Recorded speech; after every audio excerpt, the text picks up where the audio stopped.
الحمد لله رب العالمين وصلى الله وسلم على سيدنا محمد وعلى آله وأصحابه أجمعين.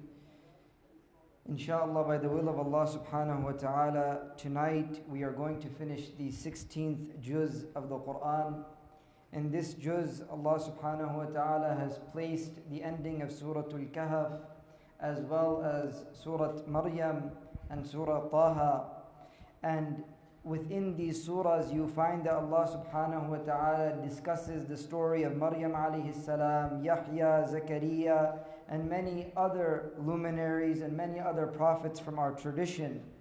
And the reason why Allah subhanahu wa ta'ala does this is to clarify the stance of the Muslim, the believer, the correct history, the correct narrative in regards to these great figures, to the degree that Najashi, the king of Abyssinia, after hearing Surah Maryam, he became Muslim because he realized what the Muslims have is the truth.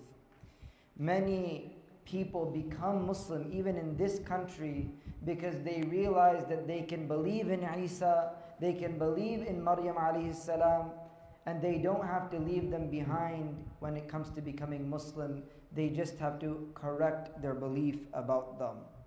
And so Allah subhanahu wa ta'ala in this surah, He talks about the story of Zakaria, the story of Yahya, and all of these different things. But one of the main things that Allah subhanahu wa ta'ala talks about towards the end of the surah is the Day of Judgment. And Allah subhanahu wa ta'ala talks about the Day of Judgment in regards to the disbelievers, the rejectors, the deniers, the kuffar, those that deny Allah subhanahu wa ta'ala. And then He talks about the believers, those that are on the right path, they believe in Allah subhanahu wa ta'ala. And so if you go to ayah number 85 and number 86 of Surah Maryam, you find that Allah subhanahu wa ta'ala, He describes the disbelievers with some sort of disgrace, and He describes the believers with some sort of honor. How does Allah subhanahu wa ta'ala do this? He says, يَوْمَ نَحْشُرُ الْمُتَّقِينَ إِلَى الرَّحْمَنِ وَفْدًا.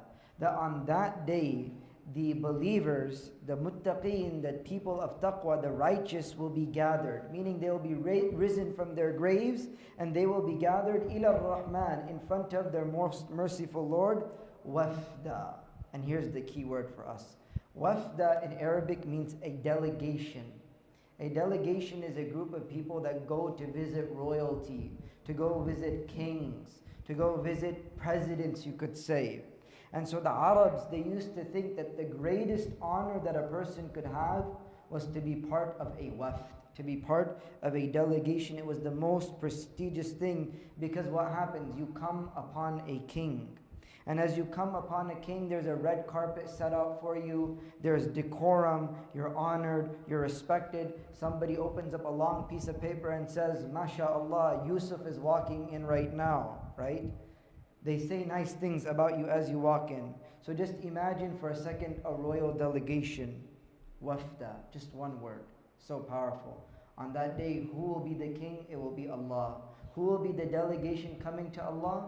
It will be you and me. We ask Allah subhanahu wa ta'ala to grant us Jannah. Say Ameen. So just imagine this honor, this image, right? That you're going to see Allah subhanahu wa ta'ala and you're going to come as a delegation.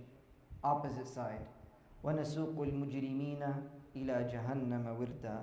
That Allah subhanahu wa ta'ala will do siyaqa. He'll take the mujrimeen, the criminals, the disbelievers, the deniers, the rejectors, and He will get them herded like cattle, like animals. Right? إِلَى جَهَنَّمَ, to the fire. وِرْدًا. Now here's the second word.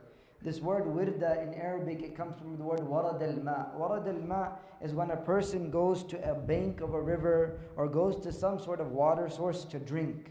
But these people on the Day of Judgment, the deniers, the kuffar, they will be dragged like cattle, like animals to the fire.